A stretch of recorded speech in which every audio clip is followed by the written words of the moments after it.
when it comes to stress management, I talk about self-care a lot because I don't know of any other way to balance overwhelm better than rest, rather than coming back to ourselves, giving ourselves time to decompress, whether that means sleep, whether that means meditation, whether that means just not going and trying to do things that are not needed, taking care of others beyond what is natural. So I talk about this a lot because it's a balance. We, as highly sensitive people, are aware of our environment. We're aware of all the nuances and all the things that we could do and the ways that we could serve and all of that. And we're empathetic on top of it. So self-care is the antidote to that outward move of the mind. It's bringing us back inward. And that's where we can find some relief, some balance, and some peace. Basically, where we get caught in the outward movement is it's easy to start looking for approval or start trying to take care of others first and then think that maybe they'll reciprocate or maybe they will give us time or allow us time for what we need. And in the end, we can end up getting caught in a loop where we're needing the other person to cooperate. And of course, we can't always control that. So when we cut out the middleman and care for ourselves directly, then that's when we can thrive as highly sensitive people. This can look like going to bed early, working fewer hours than other people, spending more time in nature than other people, getting grounded with exercise on a regular basis, being careful with our food. These are all the things that as highly sensitive people can really make a difference in our lives. However, this is not the whole story. This is one aspect of balancing, and it comes under the category of self-care. I want to explore today another area of balance which comes in an unexpected way. And this came to me. My father recently passed away, and for the 2 weeks before he died, I was caring for him with my stepmom round the clock so that he could be at home, and we were there for him 24/7, and it was all in. I didn't have time for a lot of sleep. Every 4 hours, I had to get up and change his position in the bed. I had to give him medications. I had to do all kinds of things like that. So it wasn't super restful. It's not what you would call self-care. My diet was all over the place, although it was not too bad. I didn't exercise at all.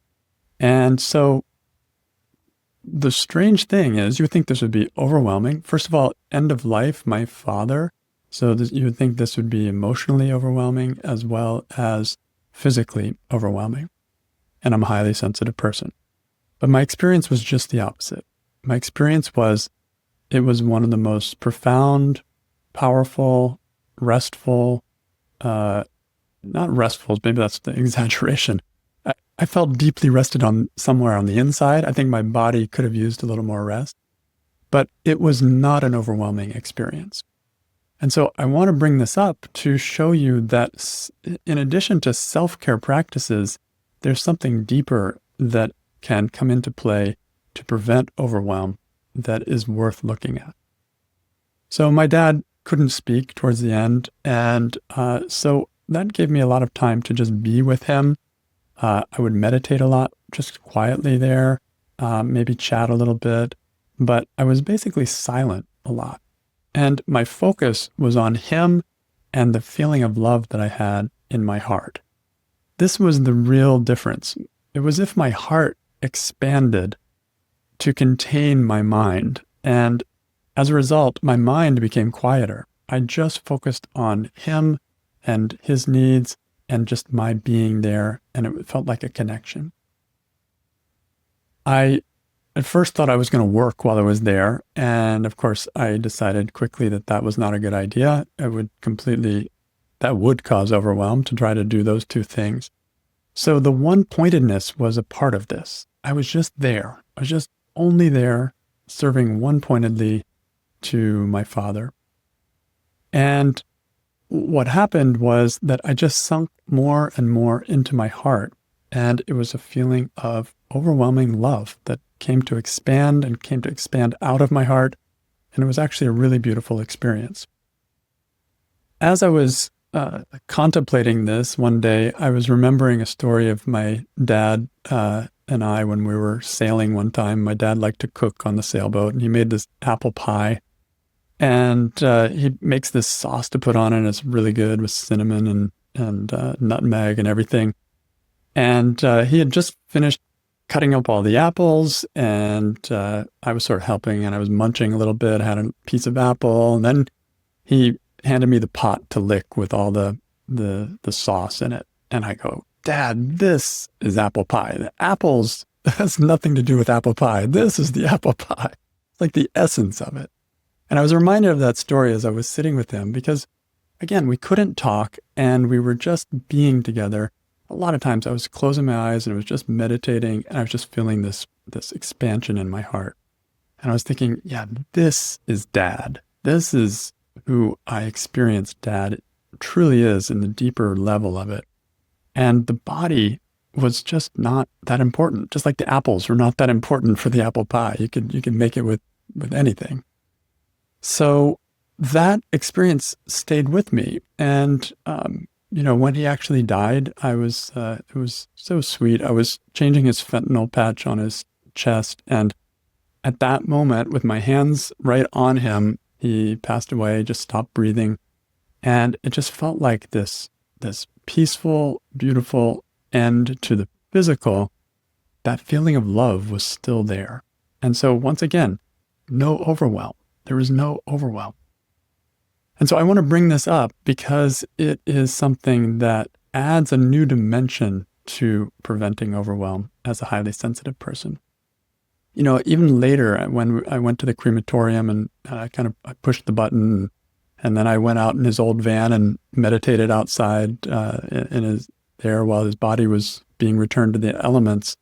And it was that same feeling of love and expanded awareness. And so I was letting his body go, but I was connected to my essence, which is also his essence. And I could feel the connection there.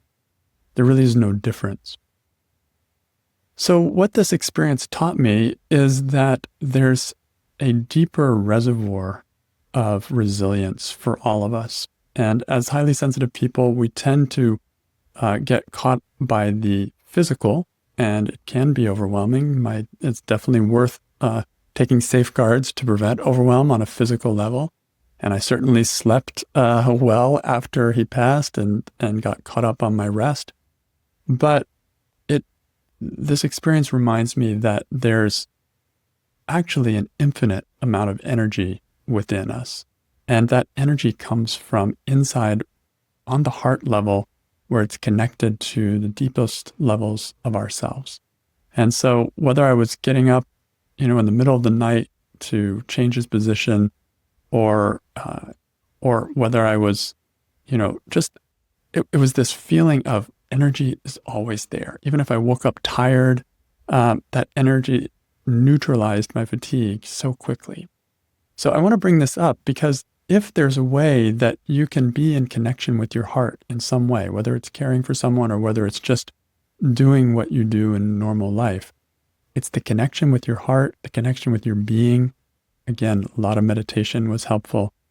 That brings a wave of energy up from inside that is the complete antidote to stress and overwhelm. So I just wanted to share that with you. And if you have a similar experience, let me know. It's something that I think is great to explore in addition to the normal taking care of yourself aspect of being an HSP. What's ironic about the whole thing is that taking care of someone else is actually what was bringing me this connection with myself. This is a different kind of taking care of other people that would bring me away from taking care of myself. It's such a funny thing. If I take care of myself with a motive to get something back or with a need or with an attachment or something that is like distracting me from myself, then it drains my energy eventually. But if I'm giving from within myself without really any strings attached. It was just me being myself and connecting with my dad in that genuine experience of love. Then the experience was just the opposite. It was energizing. So a little bit of both, a little bit of depth and a little bit of self-care. They balance each other. And between the two, you've got two really powerful ways of not experiencing overwhelm.